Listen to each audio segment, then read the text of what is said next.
Hello guys, ये particular video pollution पे है और ये इन्वायरमेंट से रिलेटेड वीडियो है। तो अब जो 8 वीडियो जो बच रहा था उसमें ये सेकंड वीडियो और 6 वीडियो मैं डालूंगा। तो इसमें मेनली जो पॉल्यूशन में जो इम्पोर्टेंट एस्पेक्ट है, एक दिल्ली का एयर पॉल्यूशन और वाटर पॉल्यूशन, रिवर पॉल्यूशन है, मेनली गंगा पॉल्यूशन और गवर्नमेंट ने जो स्टेप्स लिए मेनली जो प्रोग्राम है नमामि गंगे, तो उस पर फोकस कर लेंगे। और फिर प्रीलिम्स के एंगल से जो जो कुछ कुछ इंपॉर्टेंट एस्पेक्ट्स है, जैसे नेशनल एयर क्वालिटी इंडेक्स या फिर कुछ कुछ बॉडीज़ है जैसे सीपीसीबी या फिर जो जो एक्ट्स हैं, तो उसको देख लेंगे। तो प्रीलिम्स और मेंस के एंगल से पॉल्यूशन जो चैप्टर वो कंप्रहेंसिव वे में कवर हो जाएगा। और इनफैक्ट इन्वायरमेंटल डिग्रेडेशन करके एक टॉपिक भी है आपके मेंस सिलेबस में, जब आप जीएस पेपर 3 इन्वायरमेंट में देखेंगे तो वो भी आपका कवर हो जाएगा यहाँ पे। क्योंकि जो मेन जो सवाल पॉल्यूशन से बन सकता है वो दिल्ली के एयर पॉल्यूशन पे बन सकता है, गंगा पॉल्यूशन पे बन सकता है, क्योंकि नमामि गंगे एक फ्लैगशिप स्कीम है गवर्नमेंट की, और उसके अलावा वेस्ट मैनेजमेंट से रिलेटेड बन सकता है। तो ये सारी चीज़ों को इस पर्टिकुलर वीडियो में मैं डाल दिया हूँ। और एयर पॉल्यूशन से रिलेटेड जो स्टबल बर्निंग का जो इशू है वो भी एक इंपॉर्टेंट एस्पेक्ट है, और उससे रिलेटेड भी क्वेश्चन इंटरव्यू में या फिर मेंस में पूछा जा सकता है। तो डेफिनेटली उसको भी एकदम डेप्थ में मैं डील करूंगा इस पर्टिकुलर वीडियो में कि क्या क्या स्टेप्स लिए जा सकते हैं स्टबल बर्निंग के प्रॉब्लम को सॉल्व करने के लिए। तो स्टार्ट करते हैं इस पर्टिकुलर वीडियो को। तो 2015 के जीएस पेपर 1 में एक सवाल आया था कि Mumbai, Delhi, Kolkata are the 3 mega cities of the country, but the air pollution is much more serious problem in Delhi as compared to the other two, why it is so. अब दिल्ली में ज्यादा पॉल्यूशन क्यों है as compared to Mumbai and Kolkata? तो अब इसका जितना भी रीजन है कि अब पॉल्यूशन का जो एंथ्रोपोजेनिक रीजन होता है, may be because of agriculture sector की स्टबल बर्निंग हो रही है, या फिर बिकॉज ऑफ इंडस्ट्रियल इमिशंस, या because of transportation related emissions, या फिर कंस्ट्रक्शन सेक्टर के चलते, तो ये सब चीजें मुंबई में भी है, दिल्ली में भी है, कोलकाता में। तो ऐसा दिल्ली में क्या खास है, क्या अलग है जिसके चलते दिल्ली में पॉल्यूशन ज्यादा होता है? तो मेन जो रीजंस है वो नेचुरल कॉजेज है, ना कि एंथ्रोपोजेनिक कॉजेज। तो उसको देख लेते हैं कि वो क्या क्या कॉजेज हैं, ये आपको पता होना चाहिए। और इनफैक्ट ये इजी सवाल था, क्योंकि हर साल दिल्ली में लगभग दिवाली के टाइम पे पॉल्यूशन काफी ज्यादा बढ़ जाता है, स्मॉग प्रॉब्लम होता है। कहते हैं कि गैस चैम्बर बन चुका है। तो वो स्मॉग क्या है, ओजोन एक पॉल्यूटेंट कैसे दिल्ली के लिए हार्मफुल हो रहा है, पेरोक्सी एसिटाइल नाइट्रेट क्या है, दिल्ली का जो स्मॉग प्रॉब्लम है वो एलए स्मॉग है या लंदन स्मॉग है, ये सब चीजें आपको पता होनी चाहिए। स्टबल बर्निंग के प्रॉब्लम को कैसे सॉल्व कर सकते हैं। तो दिल्ली में जो पॉल्यूशन ज्यादा होता है तो उसका रीजन नेचुरल भी है, साथ में एंथ्रोपोजेनिक भी है। एंथ्रोपोजेनिक में जो मेन रीजन है वो पहला तो स्टबल बर्निंग का है, क्योंकि स्टबल बर्निंग पंजाब, हरियाणा और यूपी के रीजन में काफी ज्यादा होती है। और दूसरा जो मेन रीजन है दिल्ली में कि वो व्हीकुलर इमिशन काफी ज्यादा होता है। दिल्ली में लगभग 2 करोड़ पॉपुलेशन है और 1 करोड़ से ज्यादा व्हीकल्स है, जिसमें 35 लाख से ज्यादा तो कार्स है। 35 लाख से ज्यादा कार्स मुंबई में भी नहीं है, कलकत्ता में भी नहीं है। दिल्ली में लगभग रफली रफली 1.5 टाइम्स ज्यादा कार्स है एज कंपेयर टू मुंबई। तो डेफिनेटली अब ज्यादा चांस है यहाँ पे पॉल्यूशन होने का। तो ये सब तो एंथ्रोपोजेनिक रीजन है, नेचुरल रीजन पे रिस्पॉन्सिबल है दिल्ली पॉल्यूशन के लिए, वो मैं बताता हूं। जब आप मुंबई को देखेंगे या फिर चेन्नई को देखेंगे या कोलकाता को देखेंगे, तो they are the coastal cities of the country. तो वहां पे क्या होता है कि सी ब्रीज और लैंड ब्रीज होता है। तो सी ब्रिज और लैंड ब्रिज काफी फास्ट मूवमेंट ऑफ एयर होता है, जिसके चलते क्या होता है कि पॉल्यूटेंट्स इन एयर नीचे बैठते जाते हैं। तो पॉल्यूशन होने का चांस इन शहर में कम होता है। दिल्ली चूंकि कॉन्टिनेंटल शहर है, जिसके चलते जहां पे सी ब्रिज और लैंड ब्रिज नहीं होता है, तो वहां पे प्रॉब्लम काफी डिफिकल्ट हो जाती है पॉल्यूशन को टैकल करने के लिए, और पॉल्यूशन ज्यादा होता है दिल्ली में, क्योंकि सी ब्रिज और लैंड ब्रिज हो नहीं सकता, क्योंकि Delhi is a continental city. और दूसरा, जब आप मुंबई को देखेंगे तो आसपास वेस्टर्न घाट्स है, कोलकाता को देखेंगे तो आसपास सुंदरबंस है, तो आसपास फॉरेस्ट एरिया है। दिल्ली के आसपास कोई ऐसा डेंस फॉरेस्ट नहीं है जिसके चलते पॉल्यूशन कम हो जाए। दिल्ली में अगर देखेंगे, आपको अगर ये पता नहीं होगा कि दिल्ली का लगभग एरिया 1500 स्क्वायर किलोमीटर के आसपास है, जिसमें रफली 20% फॉरेस्ट प्लस ट्री कवर है दिल्ली में। मैं प्रॉपर दिल्ली की बात कर रहा हूं। 20% फॉरेस्ट प्लस ट्री कवर है, लेकिन जो क्वालिटी ऑफ फॉरेस्ट है उतना क्वालिटेटिव नहीं है, उतना वो डेंस फॉरेस्ट नहीं है। वो ओपन फॉरेस्ट या कुछ हद तक थोड़ा सा मॉडरेटली डेंस फॉरेस्ट है। अब गंगा का जो एलुवियम है, जब गंगा स्लो मूवमेंट होता है तो आसपास का एलुवियम उड़ के भी आता है और दिल्ली के एयर में आता है, और उससे भी एयर पॉल्यूशन होता है। स्पेशली जब क्या होता है कि मानसून विंड्स काफी फास्ट ब्लो कर रही होती है, तो गंगा के एलुवियम को उठा के दिल्ली के ऊपर लाती है। और उसके बाद जो मानसून विंड्स भी क्या करती है कि थार डेजर्ट का जो सैंड है वो भी लाके दिल्ली के ऊपर लाती है। वो वहां पे मुंबई में ऐसा कुछ गंगा एलुवियन और थार सैंड के चलते पॉल्यूशन नहीं होता है, जो कि दिल्ली में होता है। और साथ में मैंने स्टबल बर्निंग और वेहिकुलर इमिशन के बारे में जो एंथ्रोपोजेनिक रीजन वो आपको बता दिया। तो ये जब आप 6 रीजन लिखेंगे कि लैंड ब्रिज, सी ब्रिज यहाँ नहीं हो सकता है, फॉरेस्ट उतना क्वालिटेटिव नहीं है, गंगा एलुवियम के चलते भी यहाँ पे दिल्ली में पॉल्यूशन होता है, थार डिजर्ट का जो सैंड है वो भी यहाँ उड़ के आता है तो वहां उसके चलते भी पॉल्यूशन होता है, स्टबल बर्निंग और वेहिकुलर इमिशन तो हर कोई लिखेगा। तो जब ये पूरा लिखेंगे तब अब मैं मानूंगा कि आपको दिल्ली पॉल्यूशन क्यों होता है और बाद बाकी मेट्रोपॉलिटन शहर में उतना पॉल्यूशन नहीं होता जितना दिल्ली में होता है। तो ये सारे रीजन रिस्पॉन्सिबल है। अब उसके बाद अब अगर स्टबल बर्निंग को डिटेल में देख लेंगे आगे जब एयर पॉल्यूशन को डिटेल में करेंगे। तो अब कुछ प्रीलिम्स के एंगल से देख लेते हैं कि पॉल्यूशन को कौन कौन एक्ट्स के द्वारा कवर किया जाता है। तो एक वाटर पॉल्यूशन एक्ट है 1974 का और एक एयर पॉल्यूशन एक्ट है 1981 का। तो ये दोनों एक्ट्स है लेकिन इनका पूरा नाम कुछ और है, water prevention and control of pollution act 1974 पूरा नाम है, लेकिन मैंने शॉर्ट में क्या लिख दिया, वाटर पॉल्यूशन एक्ट 1974 और एयर पॉल्यूशन एक्ट 1981। अब CPCB that is central pollution control board, उसका मेंशन दोनों एक्ट्स में है, वाटर पॉल्यूशन एक्ट में भी है, एयर पॉल्यूशन एक्ट में भी है। लेकिन ये बॉडी किस एक्ट के तहत बनी थी पहली बार, तो that will be water pollution act 1974। तो यूपीएससी प्रीलिम्स से आपको ट्रैप कर सकता है, CPCB was formed by air pollution act 1981, वो गलत होगा, CPCB was first formed by water pollution act of 1974। तो ये यहाँ पे थोड़ी क्लैरिटी आपको होनी चाहिए। अब जब पॉल्यूशन की बात करेंगे तो अब वो सब जो घिसा पीटा जो आप कभी, अब अगर वाजीराम या किसी कोचिंग में अगर आप क्लास करते होंगे तो 5 तरह का पॉल्यूशन होता है भाई साहब, तो लैंड पॉल्यूशन होता है, तो वाटर पॉल्यूशन होता है, तो एयर पॉल्यूशन होता है, तो साउंड पॉल्यूशन होता है। तो ये सब चीजें मैं यहाँ पे बिल्कुल भी नहीं बता रहा क्योंकि ये सब बेयर मिनिमम है, ये आपको हर किसी को पता होगा। जो प्रीलिम्स और मेंस के एंगल से डायरेक्ट काम की चीजें हैं वो मैं फास्ट वे में आपको बता रहा हूं कि आपका रिवीजन हो जाए या फिर आप पहली बार भी अगर पढ़ रहे हैं सुन रहे हैं तो भी आपको अच्छे से समझ में आने लगे।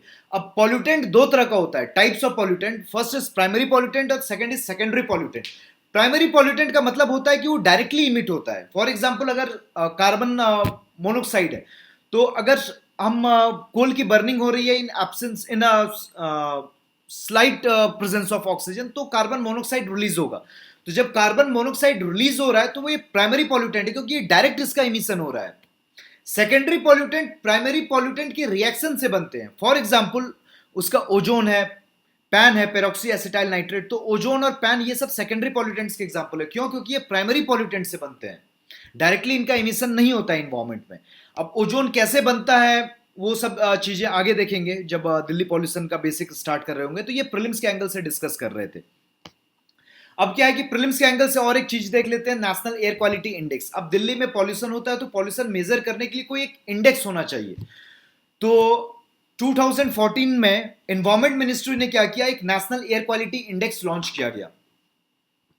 उस एयर क्वालिटी इंडेक्स में क्या है कि 8 पॉल्यूटेंट्स के कंसेंट्रेशन को नापा जाएगा। उसके बाद किसी फॉर्मूले के मुताबिक एक नंबर निकाला जाएगा जो कि बताएगा कि कितना पॉल्यूशन का लेवल है दिल्ली में। अब ये दिल्ली से अलावा और भी शहर में ये नापा जाता है। तो टोटल इसको 0 to 500 के इंडेक्स पे रखा जाता है। तो 0 to 500 जो इंडेक्स होगा एयर क्वालिटी इंडेक्स को, उसको भी 6 कैटेगरी में डिवाइड किया गया है। That is good, satisfactory, moderate, poor, very poor and saviour.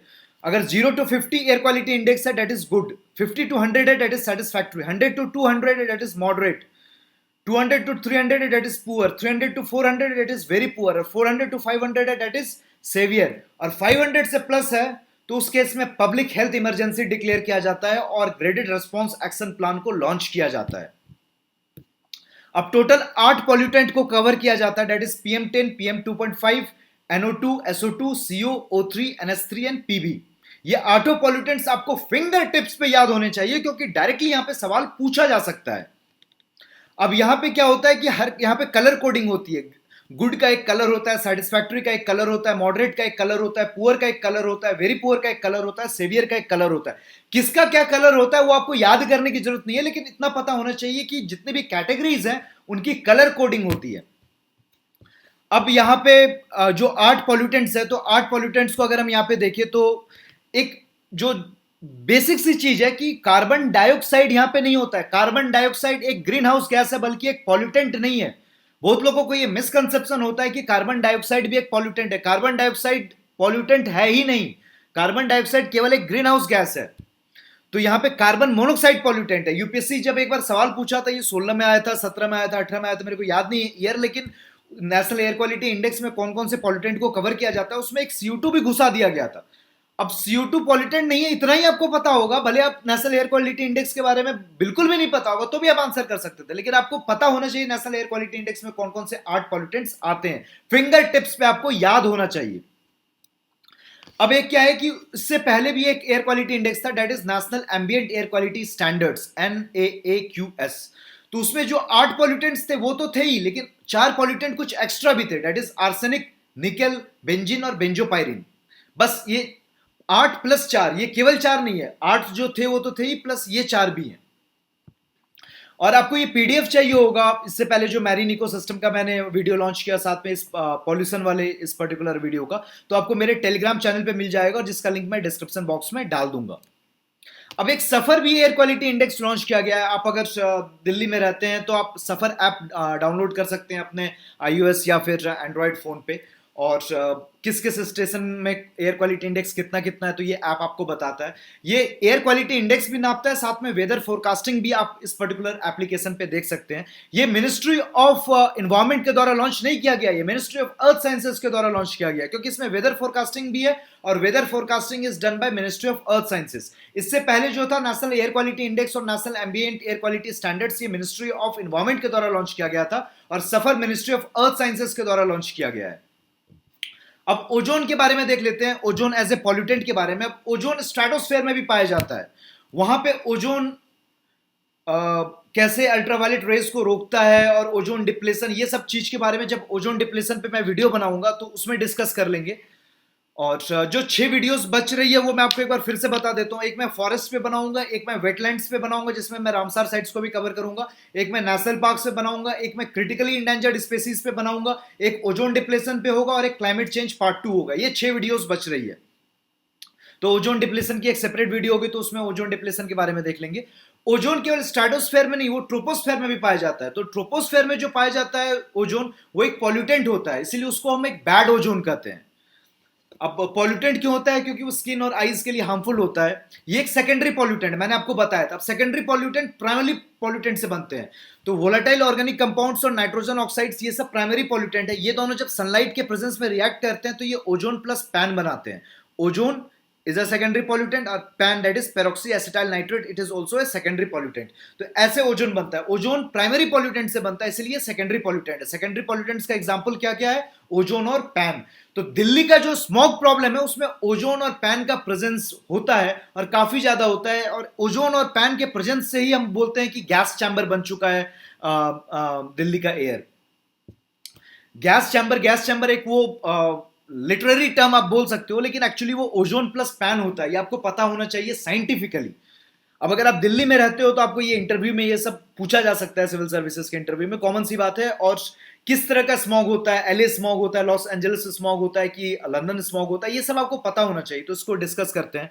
तो अब दिल्ली पॉल्यूशन पे उतरते हैं कि दिल्ली पॉल्यूशन जो होता है, जो स्मॉग प्रॉब्लम होता है, जो कहते हैं कि गैस चैम्बर बन जाता है, तो वो क्यों बनता है, उसका इफेक्ट क्या होता है, गवर्नमेंट ने क्या क्या स्टेप्स लिए अभी तक, उसका इफेक्टिवनेस क्या क्या रहा, फर्दर क्या करना चाहिए। उसके बाद फिर स्टबल बर्निंग के प्रॉब्लम को देखेंगे, फिर गंगा पॉल्यूशन और नमामि गंगे स्कीम के बारे में देखेंगे।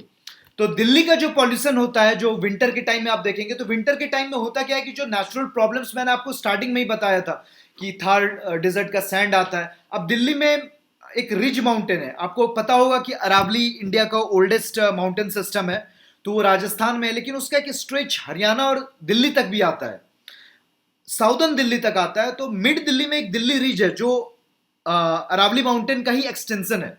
तो क्या होता है कि जो साउथ दिल्ली में एक्चुअली वो सैंड, थार का सैंड आ जाता है, लेकिन नॉर्थ दिल्ली नहीं पहुंच पाता है क्योंकि वो रिज माउंटेन उसको रोक देता है। तो आधी दिल्ली वो थार सैंड से प्रभावित होती है।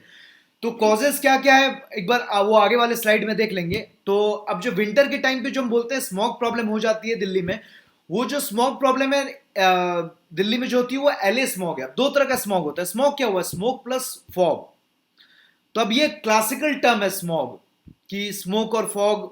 फॉग तो बनेगा ही। अब स्मोक है क्या है कि स्मोक मतलब पॉल्यूटेंट हो गया। अब कौन कौन से पॉल्यूटेंट है उस पर डिपेंड करता है कि वो स्मोक किस टाइप का है, लंदन स्मॉग है कि LA स्मॉग है। अगर सल्फर डाइऑक्साइड एयर में काफी ज्यादा है और उसके चलते जो स्मॉग बन रहा है तो वो सल्फरस स्मॉग होता है। उसको हम लोग क्लासिकल स्मॉग भी कहते हैं, और उसी का नाम है लंदन स्मॉग। लंदन स्मॉग को क्लासिकल स्मॉग भी कहते हैं। उसमें क्या होता है कि फॉग प्लस सल्फर डाइऑक्साइड का मिश्रण मिलके वो एक्चुअली वो सल्फरस स्मॉग बना देता है, जिसको क्लासिकल स्मॉग या लंदन स्मॉग भी कहते हैं। 1950s में काफी भयानक लंदन स्मॉग आया था, तो वहीं से ये टर्म आता है लंदन स्मॉग। लेकिन जो एलए स्मॉग है, लॉस एंजलिस स्मॉग, उसमें क्या होता है कि फॉग कंडीशन तो हुई, विंटर के टाइम पे तो होगी, लेकिन वहां पे पॉल्यूटेंट्स जो होते हैं मेनली वो नाइट्रोजन ऑक्साइड्स होते हैं, और वो सनलाइट के प्रेजेंस में ozone plus peroxy acetyl nitrate में कन्वर्ट हो जाते हैं। तो इस तरह के स्मॉग को लॉस एंजलिस स्मॉग कहते हैं। लॉस एंजलिस में काफी ज्यादा ये स्मॉग होता है। तो दिल्ली का जो स्मॉग है वो लॉस एंजलिस स्मॉग है, ना कि लंदन स्मॉग है। या आपको इंटरव्यू में या फिर इवन प्रीलिम्स में भी आपको ऐसे एक स्टेटमेंट आ जाएगा कि द गैस चैम्बर और फिर the smog problem of Delhi is synonymous to the London smog या क्लासिकल स्मॉग, तो वो गलत स्टेटमेंट होगा। ये फोटोकेमिकल स्मॉग होता है दिल्ली स्मॉग। दिल्ली में क्या होता है कि नाइट्रोजन ऑक्साइड्स और वोलेटाइल ऑर्गेनिक कंपाउंड्स जब भी आप ट्रांसपोर्टेशन सेक्टर में क्या होता है कि जैसे ही फॉसिल फ्यूल्स बर्न होता है तो उसमें वोलेटाइल ऑर्गेनिक कंपाउंड्स भी निकलते हैं, और एयर में नाइट्रोजन ऑक्साइड्स प्रेजेंट होते हैं, तो वो दोनों सनलाइट के प्रेजेंस में रिएक्ट होके पैन प्लस ओजोन बना देते हैं। तो उसके चलते क्या होता है कि पैन प्लस ओजोन और वो फॉग से मिलके एलए स्मॉग बना देता है। ये फोटोकेमिकल इसलिए बोल रहे हैं क्योंकि यहाँ पे रिएक्शन हो रहा है और वो सनलाइट के प्रेजेंस में हो रहा है। तो दिल्ली स्मॉग जो है वो लंदन स्मॉग नहीं है, बल्कि एलए स्मॉग है। अब ये जो स्मॉग प्रॉब्लम हो रही है या फिर जो दिल्ली में पॉल्यूशन हो रहा है, वो हो क्यों रहा है? तो नेचुरल कॉजेस भी है, एंथ्रोपोजेनिक कॉजेस भी है। अगर आपसे पूछा जा रहा है कि एयर पॉल्यूशन का क्या क्या कॉज है या दिल्ली पॉल्यूशन का क्या क्या कॉज है, तो कॉज को जब आप कैटेगराइज करके लिखोगे नेचुरल कॉजेस और फिर एंथ्रोपोजेनिक कॉजेस, तो आपको ज्यादा मार्क्स मिलेगा। तो लैंड और सी ब्रिज नहीं होता है, वो एक रीजन है दिल्ली में। फॉरेस्ट की क्वालिटी काफी कमजोर सी है। गंगा एलुवियम भी उठ के आता है because of the monsoon air. Thar sand भी उड़ के आता है because of the monsoon. Ridge mountain रोक देता है, लेकिन southern part of Delhi is affected by the Thar sand, and Thar sand is one of the important contributor of the pollution problem in Delhi. अब लोग बाग क्या होता है कि ये सब जो प्रॉब्लम्स है ये होनी ही होनी है, अब इसका कुछ किया नहीं जाता क्योंकि नेचुरल कॉजेस है। अब एंथ्रोपोजेनिक कॉजेस के बारे में देख लेते हैं। जो सबसे इंपॉर्टेंट कॉज है वो है ट्रांसपोर्टेशन सेक्टर ही। स्टबल बर्निंग, बहुत लोग बोलेंगे कि इसके चलते दिल्ली पॉल्यूशन काफी ज्यादा हो जाता है, काफी ज्यादा हो जाता है। सच्चाई है कि 20% से भी ज्यादा पॉल्यूशन स्टबल बर्निंग के चलते नहीं होता है। ये ओवर इंफेसाइज्ड है क्योंकि ये काफी पॉलिटिकल सा मैटर हो जाता है कि दिल्ली में पॉल्यूशन हो रहा है, दिल्ली गवर्नमेंट रोक नहीं पा रही है, तो अब ब्लेम गेम चलेगा, तो आसपास वाली गवर्नमेंट, आसपास वाले स्टेट्स को ब्लेम कर दो। मानता हूं स्टेबल बर्निंग एक इंपॉर्टेंट फैक्टर है दिल्ली पॉल्यूशन में, लेकिन वो इतना भी इंपॉर्टेंट नहीं है। अगर आप सिविल सर्विसेज के इंटरव्यू में ये बोलते हो कि स्टेबल बर्निंग के चलते दिल्ली का पॉल्यूशन इतना ज्यादा हो जाता है, तो फिर आपको मान के चला जाएगा कि आपको उतना डिटेल में नहीं पता है। सबसे ज्यादा जो प्रॉब्लम होती है वो ट्रांसपोर्टेशन सेक्टर की वजह से भी होती है, और ट्रांसपोर्टेशन सेक्टर में भी कार्स की वजह से नहीं, because of the heavier vehicles, trucks और जितने भी हेवी व्हीकल्स है उनके चलते होता है सबसे ज्यादा पॉल्यूशन दिल्ली में। क्योंकि थर्मल पावर प्लांट लगभग 3 थे, उनमें तो एक को बंद कर दिया, एक बंद होने वाला है। कंस्ट्रक्शन सेक्टर में भी अब कवरिंग वगैरह की जाती है तो उतना पॉल्यूशन नहीं होता है। इंडस्ट्रीज को भी रिलोकेट किया जा रहा है, साथ में अब कुछ कुछ नॉर्म्स आ रहे हैं, जैसे व्हाइट इंडस्ट्रीज ही दिल्ली में लोकेट हो सकती हैं। स्टबल बर्निंग को भी रोका जा रहा है, और स्टबल बर्निंग भी उतना इंपॉर्टेंट कॉज नहीं है। ट्रांसपोर्टेशन सेक्टर में भी क्या है कि ऑड इवन लगता है कार्स पे, और कार उतना इंपॉर्टेंट सोर्स नहीं है दिल्ली पॉल्यूशन का। दिल्ली पॉल्यूशन का इंपॉर्टेंट सोर्स ट्रांसपोर्टेशन सेक्टर में भी हेवियर व्हीकल्स है, क्योंकि उनका स्लो स्पीड होता है, डीजल पे चलती हैं, और दिक्कत क्या होता है कि कम्यूटेशन टाइम, जो लॉजिस्टिक टाइम काफी ज्यादा लगता है, तो ज्यादा टाइम अगर कोई ट्रक दिल्ली में रहेगा तो ज्यादा पॉल्यूशन करके जाएगा। इसीलिए पेरिफेरल हाईवेज वगैरह बनाने की बात चल रही थी। तो ये सब एंथ्रोपोजेनिक कॉजेज हैं, तो इसमें समझाने की कोई बात नहीं है कि इंडस्ट्रीज के चलते पॉल्यूशन होगा तो कंस्ट्रक्शन सेक्टर के चलते पॉल्यूशन होगा। ये सब सेल्फ एक्सप्लेनेटरी है, लेकिन आपको ये पता होना चाहिए कि किस सेक्टर के चलते ज्यादा होता है, किस सेक्टर के चलते कम होता है। मैंने स्टबल बर्निंग ऊपर में लिख दिया, लेकिन इसका ये मतलब नहीं है स्टबल बर्निंग के चलते सबसे ज्यादा पॉल्यूशन होता है। अब स्टबल बर्निंग और दिवाली के चलते जो लिख रहा है कि पॉल्यूशन बहुत ज्यादा होता है दिल्ली में, तो उसको उतनी समझ नहीं है दिल्ली पॉल्यूशन के बारे में। और फिर इफेक्ट्स क्या होता है, तो मैंने एक डेटा बस कोट कर दिया है कि एयर पॉल्यूशन के चलते इंडिया में लगभग हर साल 12 लाख प्रीमैच्योर डेथ्स होते हैं। तो अब एयर पॉल्यूशन का ह्यूमन हेल्थ पे काफी ज्यादा नेगेटिव इंपैक्ट होता है। तो आपको बस, अब ये तो हर किसी को पता होगा, लेकिन जब तक आप डेटा कोट नहीं करोगे तो कोई भी एग्जामिनर को आपके पेपर को पढ़ने में मजा नहीं आएगा। अब अभी तक क्या क्या स्टेप लिया गया है तो मैं उसको बस कल कोट कर रहा हूं। अब समझाने की उतनी जरूरत नहीं है कि BS1 norm, BS2, BS3, BS4, BS5, BS6 norms क्या क्या है। तो पहले BS4 नॉर्म्स थे, अप्रैल 2020 से BS6 नॉर्म्स लागू हो चुके हैं, तो इंडिया BS4 से सीधे BS6 पे आया है। अब BS4 से BS6 में आने में दो इंपॉर्टेंट टेक्नोलॉजी का यूज किया गया है। एक है सिलेक्टिव कैटालिटिक रिडक्शन टेक्नोलॉजी और दूसरा है डीजल पार्टिकुलेट फिल्टर टेक्नोलॉजी। अब ये दोनों टेक्नोलॉजी के बारे में आप थोड़ा सा सर्च कर लीजिएगा नेट पे, क्योंकि अब BS6 नॉर्म्स लागू हुआ है तो मे भी आपसे प्रीलिम्स में पूछा जाए। तो सिलेक्टिव कैटालिटिक रिडक्शन टेक्नोलॉजी में क्या होता है कि नाइट्रोजन ऑक्साइड्स जो पॉल्यूटेंट होते हैं तो उनको रिड्यूस कर दिया जाता है नाइट्रोजन वगैरह में, ताकि पॉल्यूशन कम हो। और डीजल पार्टिकुलेट फिल्टर में PM2.5 और PM10 को कैप्चर कर लिया जाता है ताकि वो एनवायरमेंट में इमिट ना हो सके। तो BS6 नॉर्म्स लागू हो चुका है अप्रैल 2020 से। इंडिया ने BS5 को स्किप किया है। कुछ कुछ टाइम पे ऑड इवन भी लागू होता है। अब पेरीफेरल हाईवेज भी बनाया जा रहा है। पेरीफेरल हाईवेज का क्या मतलब होता है कि अगर कोई ट्रक आ रहा है यूपी से, उसको जाना है हरियाणा, तो यूपी से दिल्ली फिर हरियाणा जा रहा है, तो करे क्या रहा है, तो उसको यूपी से हरियाणा जा रहा है लेकिन वो दिल्ली में आके पॉल्यूशन करके चला जा रहा है। मतलब सीधी सी बात मैं बता रहा हूं। तो पेरिफेरल हाईवेज का काम क्या है कि वो दिल्ली के विदाउट दिल्ली इंटर किए हुए वो हरियाणा चला जाएगा। तो दिल्ली के पेरीफेरी की तरफ एक हाईवे बनाया जाएगा ताकि जो हेवियर व्हीकल्स हैं उनके चलते पॉल्यूशन नहीं हो। तो पेरीफेरल हाईवेज भी बनाए जा रहे हैं, कुछ हद तक बन भी गए हैं। लगभग 50 to 60% कंस्ट्रक्शन ऑलरेडी कंप्लीट हो चुका है और कुछ अभी अंडर कंस्ट्रक्शन है। पब्लिक ट्रांसपोर्टेशन को प्रमोट किया जा रहा है। अब कुछ चीजें, अगर आप दिल्ली में रहते हैं तो आपको पता होगा कि एक सुप्रीम कोर्ट का ऑर्डर है। सुप्रीम कोर्ट ने दिल्ली के गवर्नमेंट को ऑर्डर किया था कि जो पब्लिक बसेस हैं कम से कम वो दिल्ली में 10,000 होनी चाहिए, लेकिन अभी भी लगभग 5,000 से 6,000 ही टोटल, वो जो आप रेड या ग्रीन बस देखते होगे दिल्ली में, वो 5,000 से 6,000 ही है। तो उसको बढ़ाने की भी काफी ज्यादा जरूरत है कि जो सुप्रीम कोर्ट का ऑर्डर है कि at least there should be 10,000 buses, उसको फुलफिल करना काफी इंपॉर्टेंट है। क्योंकि जब तक पब्लिक ट्रांसपोर्टेशन को प्रमोट नहीं किया जाएगा तो डेफिनेटली पॉल्यूशन को कंट्रोल करना भी काफी डिफिकल्ट हो जाएगा। अब कंस्ट्रक्शन सेक्टर से रिलेटेड रूल्स भी आ चुके हैं, जैसे जहां पे भी कंस्ट्रक्शन होता है तो उसको कवर करना काफी इंपॉर्टेंट होता है ताकि वहां से डस्ट इमिट ना हो और फिर वो पॉल्यूशन कॉज ना करे। अब national air quality control programme launch किया गया है, ऊपर से graded response action plan launch किया गया है। अब national air quality control programme के बारे में आपको उतना डिटेल में जानने की जरूरत नहीं है, बस आपको नाम पता होना चाहिए कि मेंस में आप कोट कर सको। अब ग्रेडेड रिस्पॉन्स एक्शन प्लान के बारे में मैं आपको बताता हूं। अब होता क्या है कि एयर क्वालिटी इंडेक्स जब 500 तक है तो ठीक है, 500 से ऊपर पब्लिक हेल्थ इमरजेंसी डिक्लेयर कर दिया जाता है। अब पॉल्यूशन जैसे जैसे बढ़ते जाता है तो हमको कुछ और ज्यादा स्टेप लेना होगा। पॉल्यूशन 500 से हल्का बढ़ा तो हम ऑड इवन लागू कर देंगे, और ज्यादा बढ़ गया तो ऑड इवन के साथ साथ हो सकता है कि हम एंटी स्मोक गन भी लॉन्च कर दें, कि एंटी स्मोक गन लॉन्च करें कि जिसके चलते पॉल्यूशन कम हो। उससे भी ज्यादा पॉल्यूशन बढ़ गया तो हो सकता है कि रोड्स पे जो डस्ट है उसकी भी वैक्यूम क्लीनिंग करनी पड़े ताकि PM2.5 और PM10 की कंसंट्रेशन एयर में कम हो सके। तो जैसे जैसे पॉल्यूशन बढ़ते जाएगा हम वैसे वैसे ज्यादा स्टेप्स लेते जाएंगे। This is graded response action plan. तो ये पर्टिकुलरली तब लॉन्च किया जाता है जब एयर क्वालिटी इंडेक्स दिल्ली में 500 से ज्यादा हो जाता है। 500 से ज्यादा जब होता है air quality index, that is called public health emergency. ये मैंने आपको पहले स्टार्टिंग ऑफ द वीडियो में बता दिया था। तो अभी तक इफेक्टिवनेस क्या रहा है ये सारे स्टेप्स लेने का, तो 2016 से 2019 तक अगर हम कंपेयर करते हैं तो there has been 25% reduction in pollution. अब ये थोड़ा पॉलिटिकल स्टेटमेंट हो सकता है क्योंकि दिल्ली के स्टेट गवर्नमेंट ने ये कहा था, लेकिन ये फैक्ट्स पे बेस्ड है। नेशनल एयर क्वालिटी इंडेक्स के फैक्ट पे ये स्टेटमेंट बेस्ड है। भले क्रिटिसिज्म आप कर सकते हैं कि दिल्ली के चीफ मिनिस्टर ये पॉलिटिकल स्टेटमेंट दे रहे हैं, लेकिन ये फैक्चुअल स्टेटमेंट है, ये सही स्टेटमेंट है। दिल्ली का पॉल्यूशन 2016 से 2019 में कम हुआ है।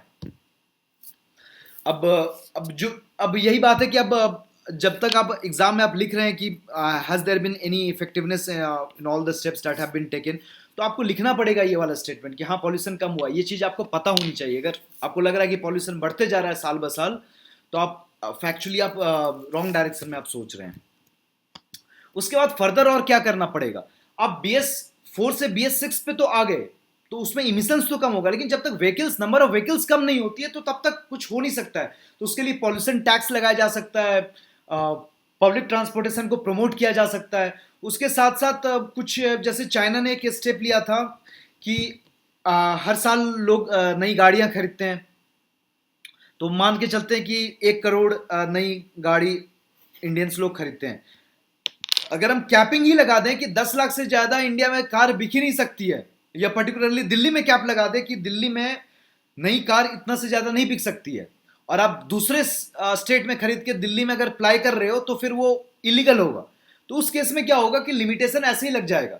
तो ये थोड़ा कुछ ज्यादा नेगेटिव स्टेप होगा, मतलब तुरंत मतलब ये लिबर्टी के अगेंस्ट आप कह सकते हैं, लेकिन एक टाइम पे अगर जब पॉल्यूशन काफी ज्यादा बढ़ रहा है तो ये करना पड़ता है।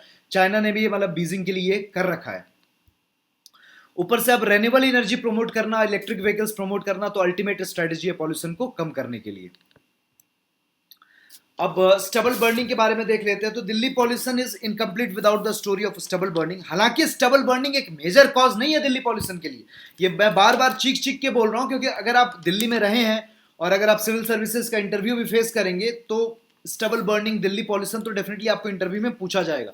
मेरे को भी इस बार जो मैं 20 फरवरी को इंटरव्यू दिया था तो स्टबल बर्निंग के प्रॉब्लम के ऊपर मेरे इंटरव्यू में पूछा गया था कि क्यों होती है या फिर क्या क्या स्टेप लिया जा सकता है। तो उस चीज को डिटेल में देख लेते हैं कि क्या क्या किया जा सकता है। अब होता क्या है कि पंजाब और हरियाणा के केस में जो खरीफ और राबी सीजन होता है दोनों के बीच में जो गैप होता है वो 15 से 20 दिन का होता है। तो 15 से 20 दिन में क्या करना है कि खरीफ सीजन वाला जो क्रॉप है उसकी कटाई करनी है। तो 15 दिन में काफी कम टाइम होता है। तो उस केस में क्या होता है कि क्रॉप की कटाई कर लिए तो नीचे जो स्टबल बचा उसको जला देते हैं, क्योंकि उतना टाइम नहीं बचा है, जल्दी जलाना है, फिर राबी क्रॉप को भी ग्रो करना है। और शुरू शुरू में क्या होता था कि जो कटाई होती थी वो लेबर करते थे, लेकिन अब मैकेनाइजेशन हो गया तो मैकेनाइजेशन के चलते क्या होता है कि मशीन से ही वो कटाई हो जाती है, और मशीन से कटने के बाद नीचे स्टबल बच जाता है। तो उसको क्या कर सकते हैं, उसके लिए अलग से मशीन फार्मर्स के पास होती नहीं है, तो वो लोग जला देते हैं। और कोई मॉनिटरी बेनिफिट भी नहीं मिलता है स्टबल का, क्योंकि स्टबल फॉडर की तरह इस्तेमाल नहीं किया जा सकता है कैटल के लिए। गाय या फिर भैंस कोई भी वो स्टबल जो है उसको नहीं खाती है, वो फॉडर की तरह काम नहीं करता है। और अलग से अगर लेबर लाएंगे तो उसका कॉस्ट होगा, तो वो फार्मर्स उसका भुगतान नहीं करना चाहते, क्योंकि लेबर कॉस्ट भी काफी हाई है पंजाब और हरियाणा में। तो इसलिए स्टबल बर्निंग होती है। ये कॉमन एपिसोड आपको पंजाब हरियाणा में दिखेगा। अब किया क्या जा सकता है स्टबल बर्निंग को रोकने के लिए? तो अगर आप बोलेंगे कि सैटेलाइट इमेजरी को यूज करके जो भी फार्मर्स ये काम करते हैं उन पे फाइन लगा दो, तो ये अल्टीमेट सॉल्यूशन नहीं है। जब तक फार्मर्स को उस स्टबल का एक इकोनॉमिक वैल्यू नहीं दिखेगा तब तक फार्मर्स तो जलाएंगे ही। क्योंकि अब दिक्कत की बात ये हो रही है कि अब कोई एक्स्ट्रा कॉस्ट लगाना नहीं चाहता। अब एक्स्ट्रा कॉस्ट फार्मर्स क्यों लगाएगा? अब ठीक है, जब तक उस अल्टीमेट सॉल्यूशन ये होगा कि उस जो स्टबल है उस स्टबल को अगर फार्मर्स काट के अगर मार्केट में बेचे और वो बिक जाए, उसका कुछ इकोनॉमिक वैल्यू निकल जाए, तो डेफिनेटली फार्मर्स काटना चाहेंगे। तो अल्टीमेट सॉल्यूशन वहीं पे निकलेगा, और गवर्नमेंट का टारगेट भी वही है। तो अभी तक गवर्नमेंट क्या क्या की है और क्या क्या किया जा सकता है उसके बारे में डिस्कस कर लेते हैं। तो सबसे पहले गवर्नमेंट क्या टारगेट कर रही थी कि सैटेलाइट इमेजरी को यूज करके फाइन लगाएं, और वो अभी भी चलता है, फाइन तो डेफिनेटली लगाया ही जाता है, लेकिन उसके चलते भी कुछ ज्यादा इंपैक्ट नहीं पड़ रहा था। और सच्चाई ये है कि 2016 से लेकर 2020 तक अगर हम कंपेयर करें तो स्टबल बर्निंग के एपिसोड्स कम हुए हैं। ये फैक्चुअल है, क्योंकि सैटेलाइट इमेजरी के एविडेंस से ये कहा जा सकता है। अब एक्चुअल डेटा क्या है वो डेटा मेरे को याद नहीं है, लेकिन वो कम हुआ है, ये फैक्चुअल डेटा है। उसके अलावा गवर्नमेंट सैटेलाइट इमेजरी और फाइनिंग के अलावा क्या कर रही थी, अब 2018 के बजट में एक स्कीम लॉन्च हुई थी 1000 करोड़ रुपीस की। तो उसके तहत क्या किया जा रहा था कि हैप्पी सीडर और रोटावेटर्स जो मशीन है, ये मशीन क्या करती है कि जो नीचे जो स्टबल बचा है उस स्टबल को हटा देती है। साथ में राबी सीजन का जो क्रॉप ग्रो करना है तो उसके लिए सीड डालना होगा, बीज डालना होगा, तो बीज की रुपाई भी साथ में ये कर देती है वो मशीन। तो स्टबल भी रिमूव कर देती है, साथ में सोइंग ऑफ सीड्स भी कर देती है, ये दोनों मशीन हैप्पी सीडर और रोटावेटर्स। तो गवर्नमेंट टारगेट कर रही थी कि हैप्पी सीडर और रोटावेटर्स, इन मशीन का दाम लगभग 1 लाख रुपए के आसपास होता है। तो अब फार्मर्स ये मशीन तो खरीदना तो नहीं चाहेंगे। तो जो काफी लार्ज फार्मर्स हैं, तो गवर्नमेंट चाह रही थी कि एक सब्सिडाइज रेट पे फार्मर्स को बेचा जाए उस स्कीम के तहत। लेकिन इसमें भी दिक्कत है कि अब 40,000 50,000 लगा के कौन फार्मर हैप्पी सीडर और रोटावेटर्स खरीदना चाहेगा। तो ये स्कीम भी अल्टीमेटली सक्सेसफुल नहीं हो पा रही है। तो अब इस केस में क्या किया जा सकता है कि गवर्नमेंट हैप्पी सीडर और रोटावेटर्स खुद ओन करे और रेंट पे प्रोवाइड करे फार्मर्स को। तो फार्मर्स में भी एक सीजन के लिए 1,000 रुपए दे के वो रेंट पे ले सकते हैं। या फिर हो सकता है कि एक जो कलेक्शन ऑफ फार्मर्स हैं कि कोऑपरेटिव जिसको कहते हैं, तो एक काफी फार्मर्स मिलके एक कोऑपरेटिव बनाए, वो कोऑपरेटिव इस पर्टिकुलर मशीन को ओन करे, और फिर एक ग्रुप ऑफ फार्मर्स के लिए आसान हो जाएगा। अगर 100 फार्मर मिलके अगर एक मशीन ले रहे हैं तो डेफिनेटली सब फार्मर को 1,000 रुपए पड़ेगा। तो डेफिनेटली कोऑपरेटिव्स के लिए काफी आसान हो जाएगा ये मशीन ओन करना। साथ में ऊपर से गवर्नमेंट भी सब्सिडी प्रोवाइड कर सकती है। तो अब ये देखना होगा, तो अब ये रेंट पे प्रोवाइड करना और कोऑपरेटिव मॉडल पे प्रमोट करना ये काफ़ी इंपॉर्टेंट होगा अगर हम इन मशीन को चाहते हैं कि फार्मर सही में यूज़ करें। उसके अलावा पंजाब गवर्नमेंट क्या सोच रही है कि पंजाब गवर्नमेंट, अब होता क्या है कि स्टबल राइस और व्हीट में होता है, मेज में स्टबल की कोई खास प्रॉब्लम होती नहीं है। तो राइस और व्हीट की जगह अगर मेज ग्रो किया जाए तो स्टबल बर्निंग का इशू नहीं होगा। लेकिन दिक्कत की बात यह है कि अगर राइस और व्हीट अगर फार्मर्स ग्रो करते हैं तो पर हेक्टेयर उनको लगभग 20,000 रुपए मिलते हैं। अगर वो मेज ग्रो करेंगे तो 7 to 8 थाउजेंड रुपीज मिलेंगे। तो लगभग आधा दाम उनको मिलेगा, तो कोई लॉस में नहीं जाना चाहेगा। तो जब तक अगर राइस या व्हीट ग्रो करके फार्मर्स 1 हेक्टेयर में 20,000 रुपए कमा रहे हैं और मेज ग्रो करके वो 8,000 कमाएंगे, तो ये जो 12,000 जो लॉस होगा वो कवर कौन करेगा? अगर गवर्नमेंट प्रोवाइड करके दे देती है या उसका कुछ एक सिग्निफिकेंट पार्ट भी दे देती है तो डेफिनेटली फार्मर्स सोच सकते हैं मेज की तरफ शिफ्ट करना। तो पंजाब गवर्नमेंट क्या कर रही थी कि पर हेक्टेयर अगर आप मेज की तरफ शिफ्ट करते हैं तो पर हेक्टेयर कुछ सब्सिडी देगी, वो कुछ 2.5 थाउजेंड या 3,000 पर हेक्टेयर करके कुछ था। फिर भी वो सब्सिडी इतनी नहीं थी कि फार्मर्स इंसेंटिवाइज्ड हो मेज की तरफ शिफ्ट होने के लिए। और फिर उसके अलावा अब मैं जो बोल रहा था कि अल्टीमेट सॉल्यूशन तो तभी निकलेगा जब वो स्टबल का कुछ हम यूज कर सके किसी पर्पस के लिए। तो अगर किसी पर्पस के लिए यूज हो सकता है वो स्टबल, ऐसी कोई टेक्नोलॉजी डेवलप हो, तो मार्केट में अगर वो फार्मर्स काट के वो स्टबल अगर बेच भी देंगे तो वो पैसा कमा सकते हैं, फिर स्टबल बर्निंग की प्रॉब्लम नहीं होगी। तो हाल में इंडिया ने स्वीडन के साथ एक एमओयू साइन किया है कि स्वीडन इंडिया के लिए एक टॉरेफैक्सन टेक्नोलॉजी डेवलप करेगा। टॉरेफैक्सन टेक्नोलॉजी में क्या होता है कि स्टबल को बर्न किया जाता है रफली in the absence of oxygen, लगभग लगभग 300 डिग्री सेल्सियस तक, और वो स्टबल क्या होते हैं, वो कोल लाइक पेलेट्स में कन्वर्ट हो जाते हैं। फिर उन कोल को बर्न करके एनर्जी प्रोड्यूस की जा सकती है। तो कोल को बर्न करके भी डेफिनेटली पॉल्यूटेंट्स इमिट होंगे, लेकिन उतने नहीं होंगे जितने स्टबल बर्निंग में हो जाते हैं। तो डेफिनेटली वो जो कोल लाइक पेलेट्स होंगे जो स्टबल से बने हैं वो लेस पॉल्यूटिंग होंगे as compared to stubble burning. तो दिस इज टॉरेफैक्सन टेक्नोलॉजी। तो टॉरेफैक्सन टेक्नोलॉजी नाम आपको पता होना चाहिए। ये हाल में एमओयू साइन हुआ था लगभग जनवरी फरवरी में। और फिर इस हो सकता है कि प्रीलिम्स में भी डायरेक्टली टॉरेफैक्सन टेक्नोलॉजी पे सवाल पूछा जाए, क्योंकि काफ़ी इंपॉर्टेंट एस्पेक्ट है अगर स्टबल बर्निंग के एंगल से देखिए। अगर आप टॉरेफैक्सन टेक्नोलॉजी को नहीं जान रहे हैं तो डेफिनेटली आप स्टबल बर्निंग की जो प्रॉब्लम कैसे सॉल्व कर सकते हैं तो उसके बारे में उतना डिटेल में आपको फिर नहीं पता है। अब ऐसा नहीं है कि स्टबल बर्निंग की प्रॉब्लम पंजाब हरियाणा या फिर यूपी में ही होती है। अब एयर पॉल्यूशन का प्रॉब्लम दिल्ली में इतना इंपॉर्टेंट इशू है जिसके चलते स्टबल बर्निंग इन्हीं 3 स्टेट्स का कवर किया जाता है। स्टबल बर्निंग की प्रॉब्लम और भी डिफरेंट स्टेट्स में भी है, लेकिन वहां पे कम है। अब छत्तीसगढ़ में भी थी, तो छत्तीसगढ़ ने एक गौठान मॉडल स्टार्ट किया है। अगर आप योजना वगैरह पढ़ते होंगे तो ये सब चीजें आपको डेफिनेटली डेप्थ में पता रहेंगी, नहीं तो फिर आपको ऐसे पता नहीं चलेगा। गौठान मॉडल में होता क्या है कि एक जगह है गौठान छत्तीसगढ़ में, वहां पे एक विलेज में जैसे अगर 100 फार्मर्स है तो 100 फार्मर्स मिलके एक कोऑपरेटिव बना लिए, और गवर्नमेंट एक सब्सिडी प्रोवाइड करेगी जिसके तहत क्या होगा, वो गांव में एक प्लांट स्टैब्लिश किया जाएगा। सब फार्मर्स मिलकर स्टबल कलेक्ट करेंगे, उस प्लांट में डालेंगे और उस स्टबल से फिर बायो फर्टिलाइजर बनाया जाएगा जो फर्दर फिर एग्रीकल्चर पर्पस के लिए यूज किया जाएगा। तो गौठान मॉडल में क्या हो रहा है कि छत्तीसगढ़ गवर्नमेंट प्रमोट कर रही है, कुछ सब्सिडी प्रोवाइड कर रही है कि हर गांव में लगभग लगभग एक प्लांट बन सके, और उस प्लांट में क्या होगा कि जो भी स्टबल है उसको बायो फर्टिलाइजर में कन्वर्ट किया जाएगा जो कि फर्दर फिर एग्रीकल्चर पर्पस के लिए यूज किया जा सकता है। अब ये कोऑपरेटिव मॉडल पे ये चल रहा है, तो दिस इज गौठान मॉडल ऑफ छत्तीसगढ़। तो इसको भी पंजाब हरियाणा में प्रमोट किया जा सकता है। और फिर और भी पर्पस है, अब स्टार्टअप्स वगैरह भी सोच सकते हैं कि स्टबल को पेपर में भी पेपर बनाने के लिए भी काम आ सकता है, क्योंकि पल्प होता है स्टबल में। बायोफ्यूल के लिए भी बायोफ्यूल का प्रोडक्शन किया जा सकता है। साथ में मैंने आपको बताया कि जो स्टबल होता है वो कैटल के फॉडर के लिए काम नहीं आता है। गाय या भैंस जो भी होती हैं वो स्टबल नहीं खा सकती हैं, लेकिन गोट स्टबल खा सकता है।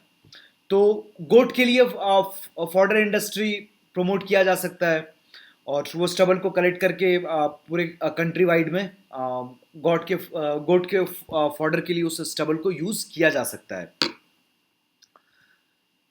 तो अब उसके अलावा ये स्टबल बर्निंग को मैंने डिटेल में डिस्कस कर लिया। अब 2018 जीएस पेपर 2 में एक सवाल आया था, policy contradictions among various competing sectors and stake holders have resulted in inadequate protection and prevention of degradation to environment, comment with relevant illustrations. अब क्या है कि डिफरेंट स्टेक होल्डर्स के बीच में कंपीटिंग और कॉन्ट्राडिक्शन की वजह से क्या हो रहा है कि डिग्रेडेशन ऑफ इन्वायरमेंट हो रहा है। आपको इलस्ट्रेशन के साथ समझाना है, जब तक आप इलस्ट्रेशन के साथ नहीं समझा रहे हैं तो इसमें आपको उतने नंबर नहीं मिलेंगे। अब ये सीधा सीधा दिल्ली पॉल्यूशन से डायरेक्ट सवाल आया था। अगर आप दिल्ली पॉल्यूशन में ग्रेडेड रिस्पॉन्स एक्शन प्लान और ईपीसीए बॉडी के बारे में जानते हैं तो इस पर्टिकुलर क्वेश्चन को अच्छे से आंसर कर लेंगे, नहीं तो फिर हवा हवाई वही दिल्ली पॉल्यूशन, वही नेशनल एयर क्वालिटी इंडेक्स, वही स्टबल बर्निंग करते रह जाएंगे, नंबर नहीं निकलेंगे इसमें। अब होता क्या है कि अगर दिल्ली पॉल्यूशन को रोकना है तो अब पॉल्यूशन हो कहां कहां से रहा है, एग्रीकल्चर से हो रहा है तो एग्रीकल्चर डिपार्टमेंट वो देखेगा, इंडस्ट्री से हो रहा है तो इंडस्ट्रियल डिपार्टमेंट उसको देखेगा, ट्रांसपोर्टेशन की वजह से हो रहा है तो ट्रांसपोर्ट डिपार्टमेंट उसको देखेगा, फिर energy sector thermal power plants है तो एनर्जी डिपार्टमेंट उसको देखेगा, कंस्ट्रक्शन सेक्टर होता है तो कंस्ट्रक्शन डिपार्टमेंट देखेगा। तो इतने सारे डिपार्टमेंट्स है, पॉल्यूशन रोकना है तो वो सारे डिपार्टमेंट्स के बीच में कोऑर्डिनेशन चाहिए। तो ये चीज आपको इलस्ट्रेट पहले करनी होगी। उसके बाद क्या है कि इनके बीच में एक कोऑर्डिनेशन स्टैब्लिश हो, तो वो कोऑर्डिनेशन इंश्योर करने के लिए सुप्रीम कोर्ट ने बोला कि ईपीसीए नाम की एक बॉडी बननी चाहिए। ईपीसीए दैट इज अगले स्लाइड में, EPCA that is environment pollution and control of pollution authority, environment prevention and control of pollution authority. ये body supreme court mandated body है, सुप्रीम कोर्ट के ऑर्डर के बाद ये बॉडी बनी थी, और इस बॉडी का काम है सारे स्टेक होल्डर्स के बीच में कोऑर्डिनेशन इंश्योर करना ताकि दिल्ली पॉल्यूशन को कम किया जा सके। और उसके बाद क्या हुआ कि जब सुप्रीम कोर्ट ने ऑर्डर डाला, ये बॉडी बनी, उसके बाद गवर्नमेंट ने क्या कर दिया, इस बॉडी को इन्वायरमेंट प्रोटेक्शन एक्ट 1986 के तहत नोटिफाई कर दिया। तो ये बॉडी अब स्टैट्यूटरी बॉडी भी बन चुकी है, ये चीज आपको पता होनी चाहिए। और इस बॉडी का काम है ग्रेडेड रेस्पॉन्स एक्शन प्लान को इंप्लीमेंट करना। ग्रेडेड रेस्पॉन्स एक्शन प्लान मैंने बताया, जैसे जैसे पॉल्यूशन बढ़ते जाएगा वैसे वैसे हम डिफरेंट डिफरेंट स्टेप्स लेते जाएंगे, तो उसका सही से इंप्लीमेंटेशन करना, ग्रेडेड रेस्पॉन्स एक्शन प्लान का सही सही इंप्लीमेंटेशन करना इस पर्टिकुलर बॉडी का मेन टास्क है। तो ईपीसीए बॉडी का काम है कि सारे स्टेक होल्डर के बीच में कोऑर्डिनेशन इंश्योर करना ताकि दिल्ली पॉल्यूशन को कम किया जा सके, और साथ में ग्रेडेड रेस्पॉन्स एक्शन प्लान को सही से इंप्लीमेंट करना। यह चीज आपको पता होनी चाहिए। जब तक ग्रेडेड रेस्पॉन्स एक्शन प्लान और ईपीसीए बॉडी के बारे में मेंशन आपका इस पर्टिकुलर आंसर में नहीं होगा, वो एग्जामिनर खरोदेगा अपने आंखों से कि आपने वो दो टर्म लिखा है कि नहीं, नहीं लिखा है, फिर हवा हवाई आंसर है और हवा हवाई मार्क्स मिलेगा। अब फिर उसके अलावा आप गंगा पॉल्यूशन के ऊपर आ जाते हैं। तो कॉजेज क्या क्या है, तो भाई घिसे पीटे कॉजेज है, तो अब इसमें समझाने का कुछ नहीं, बस एक बार मैं पढ़ दे रहा हूं। Industries, municipal waste, open defecation, agriculture related eutrophication, religious activity भी होती है हरिद्वार वगैरह में। इंडस्ट्रीज वगैरह मेनली कानपुर में है, mainly leather industry. Municipal waste तो जहाँ जहाँ जितना बड़े बड़े शहर है वहाँ से म्यूनिसिपल वेस्ट आएगा। बाद बाकी सब कुछ सेल्फ एक्सप्लेनेटरी है। इफेक्ट क्या होता है, तो ह्यूमन हेल्थ पे इफेक्ट होगा, एग्रीकल्चर पे इफेक्ट होगा। एग्रीकल्चर पे इफेक्ट क्यों होगा, क्योंकि धीरे धीरे जब पॉल्यूशन होगा तो क्या होता है कि उसके चलते फिर क्या है कि कुछ भी अगर पॉल्यूटेंट्स है तो वो फिर बिकॉज ऑफ बायो एक्यूमुलेशन वो एग्रीकल्चर सेक्टर में भी इंटर करेगा, जिसके चलते जो एग्रीकल्चर क्रॉप्स में भी काफी काफी पॉल्यूटेंट्स आने लगेंगे, तो फिर फाइनली ह्यूमन हेल्थ पे भी इंपैक्ट आएगा। तो फाइनली तो ह्यूमन हेल्थ पे इंपैक्ट आना है, लेकिन एग्रीकल्चर भी प्रभावित होगा और बायोडाइवर्सिटी तो होगी। अब कुछ एग्जाम्पल आप डाल सकते हो, जैसे Gangetic dolphin which is the national aquatic animal of India. अब सबसे पहले गंगा पॉल्यूशन को रोकने के लिए गंगा एक्शन प्लान को लॉन्च किया गया था 1986 में। वेरियस फेजेज में लॉन्च किया गया था, 1, 2, 3। ये प्रोग्राम सही से इंप्लीमेंट नहीं हो पाया। मेन दो रीजन था कि फंड्स उतने नहीं थे और दूसरा फ्रैगमेंटेड अप्रोच था।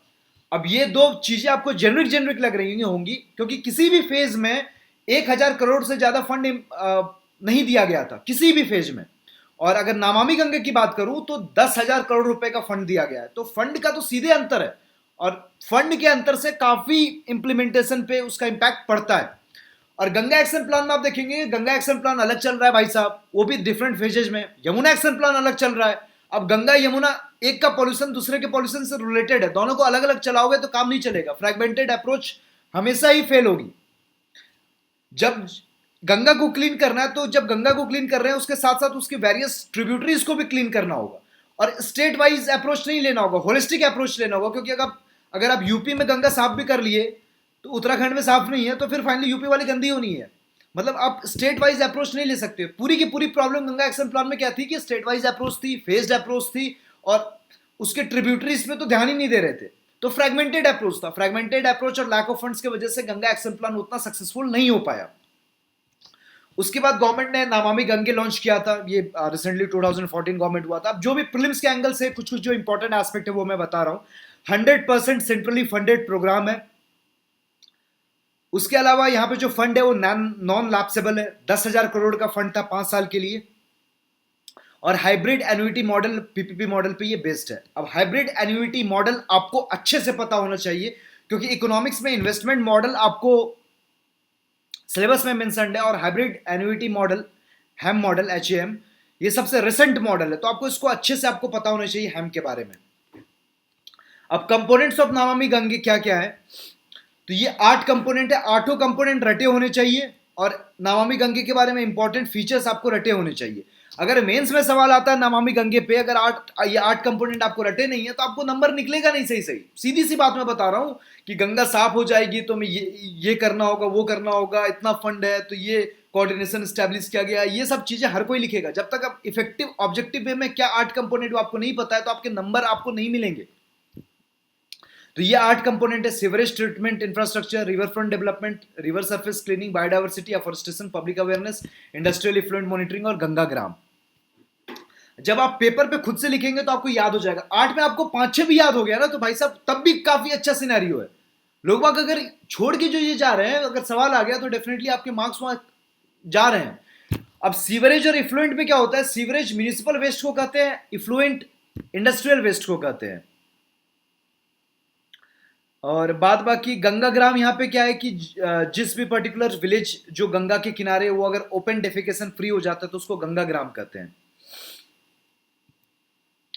अब नमामि गंगे का इंपॉर्टेंट फीचर्स बता देता हूं। ये स्लाइड और ये स्लाइड आपको मेंस के एंगल से एकदम रटा रटाया होना चाहिए, रटा रटाया। मैं चीख चीख के इसलिए बोल रहा हूं क्योंकि काफी इंपॉर्टेंट है ये। रिवर बेसिन अप्रोच फॉलो किया गया है, स्टेट वाइज अप्रोच फॉलो नहीं किया गया है, और सारे ट्रिब्यूटरीज को भी इंक्लूड किया गया है। रिवर बेसिन अप्रोच को फॉलो किया गया है। 5 साल के लिए 10,000 करोड़ रुपए यहां पे एलोकेट किए गए थे। सेंट्रल मिनिस्ट्रीज, स्टेट गवर्नमेंट और लोकल गवर्नमेंट के कोऑर्डिनेशन पे ये बेस्ड है ये पर्टिकुलर स्कीम। वाटर से रिलेटेड जो जो मिनिस्ट्री है, साथ में रूरल डेवलपमेंट की मिनिस्ट्री जो है, ड्रिंकिंग वाटर की जो मिनिस्ट्री है, इन्वायरमेंट मिनिस्ट्री, सब कोऑर्डिनेट कर रहे हैं इस पर्टिकुलर स्कीम को इम्प्लीमेंट करने के लिए। और जितने भी स्टेट्स हैं उसकी स्टेट गवर्नमेंट्स के साथ भी कोऑर्डिनेशन को इंश्योर किया जा रहा है। इवन लोकल गवर्नमेंट्स को भी इंक्लूड किया जा रहा है। फोकस बिहेवियरल चेंज पे भी है, क्योंकि वेरियस, जब तक जो आसपास के विलेजेज हैं ओपन डेफिकेशन फ्री नहीं होते तब तक गंगा वो साफ हो नहीं पाएगी। तो वो ओपन डेफिकेशन फ्री करना, स्वच्छ भारत अभियान के तहत भी इस चीज को इंटीग्रेट किया जा रहा है। बिहेवियरल चेंज पे भी फोकस किया जा रहा है इस पर्टिकुलर प्रोग्राम के तहत। सीवरेज ट्रीटमेंट प्लांट्स बनाए जा रहे हैं, इफ्लुएंट ट्रीटमेंट प्लांट्स बनाया जा रहा है, इवन बायो रिमेडिएशन पे भी फोकस किया जा रहा है। ये प्रीलिम्स का एस्पेक्ट हो सकता है कि बायो रिमेडिएशन पे फोकस नहीं किया जा रहा है, जो कि एक गलत स्टेटमेंट होगा। और गंगा एक्शन टास्क फोर्स को गठित किया गया है। इसका काम यह है कि जहां पे भी अगर कोई इंडस्ट्रीज है वो सही से वेस्ट को ट्रीट करके फिर फाइनली डंप कर रहा है गंगा में, या फिर सही से ट्रीट नहीं कर रहा है, मतलब कोई भी पर्टिकुलर इंडस्ट्री है तो वहां से जो वेस्ट निकला उसका ट्रीटमेंट होगा, फिर वो गंगा में डंप किया जाएगा। तो सही से ट्रीटमेंट कर रहा है कि नहीं कर रहा है, ये देखना काम है गंगा एक्शन टास्क फोर्स का। उसके अलावा जो मेन जो एरिया आपको देखना है कि जो इंडस्ट्रियल एरिया, जैसे कानपुर का लेदर इंडस्ट्री, तो वहां से जो जो वेस्ट आता है तो उसको प्रोसेस करना काफी इंपॉर्टेंट है। म्यूनिसिपल वेस्ट को प्रोसेस करना काफी इंपॉर्टेंट है। जितने भी रिलीजियस सेरेमनी होती है, जो कुंभ मेला, अर्ध कुंभ मेला होता है, तो उसके चलते काफी गंदगी होती है, काफी पॉल्यूशन होता है। तो वहां पे भी अब कुछ ना कुछ उपाय तो निकालना ही पड़ेगा। अब कम किया जा सकता है डेफिनेटली, ये रिलीजियस सेरेमनी को बंद तो नहीं किया जा सकता। और फाइनली बिहेवियरल अप्रोच पे तो फोकस करना ही होगा। जब तक ओपन डेफिकेशन फ्री सारे विलेजेस नहीं होते हैं गंगा की तरफ, तो डेफिनेटली गंगा क्लीन 100% हो नहीं पाएगी। अब एक सवाल 2015 के जीएस पेपर 3 में आया था, discuss Namami Gange national mission for clean Ganga programmes. तो आपको अगर नमामि गंगे के इंपॉर्टेंट फीचर्स और कंपोनेंट्स पता है तो आप तो डिस्कस कर ही लोगे। And causes for the mixed results from the previous scheme मैं बताया, lack of funds and fragmented approach. What quantum leaps can help preserve Ganga better than the incremental inputs, तो वो भी मैंने आपको वे फॉरवर्ड में पिछले स्लाइड्स में आपको मैंने बता दिया है।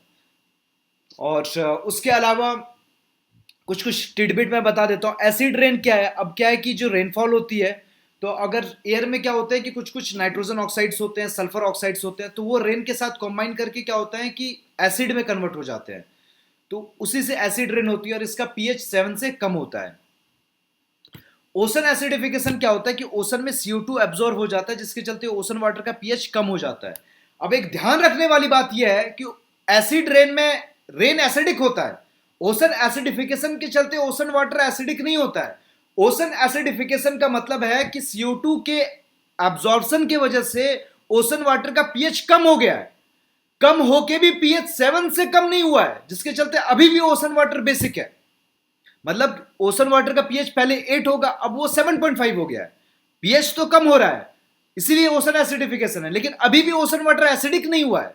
तो अगर ये स्टेटमेंट दिया जाता है कि acid rain is acidic and also ocean acidification leads to ocean water becoming acidic, तो ये गलत होगा। ओशन वाटर एसिडिक नहीं है, एसिड रेन एसिडिक है, लेकिन ओशन वाटर एसिडिक नहीं है। ये पता होना चाहिए, क्योंकि यहां पे फंसाए जा सकते हैं। और CO2 एक पॉल्यूटेंट नहीं है, कार्बन मोनोक्साइड एक पॉल्यूटेंट है, कार्बन डाइऑक्साइड एक ग्रीन हाउस गैस है, लेकिन पॉल्यूटेंट नहीं है। ये दो ट्रैप किसी भी लोग को अगर अच्छे से अगर पॉल्यूशन चैप्टर डिटेल में नहीं पता, तो ये दो ट्रैप आसानी से वो फंस जाते हैं।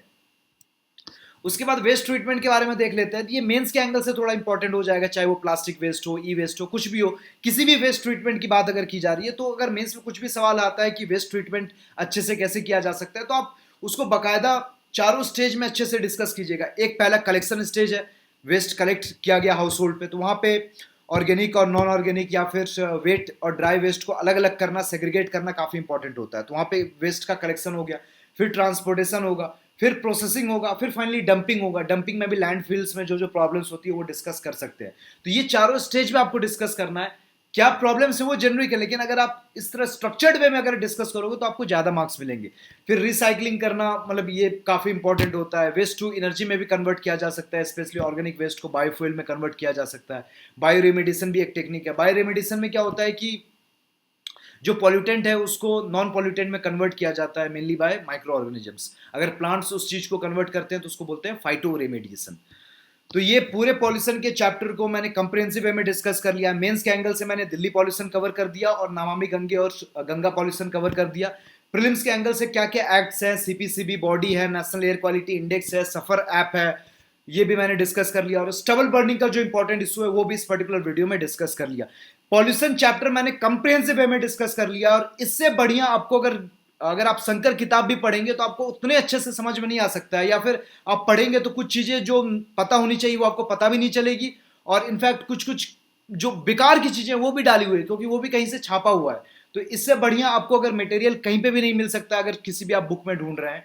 और आपको अगर ये पर्टिकुलर वीडियो अगर अच्छा लगा होगा तो then do subscribe my channel. So this is the end of the video. Thank you for watching.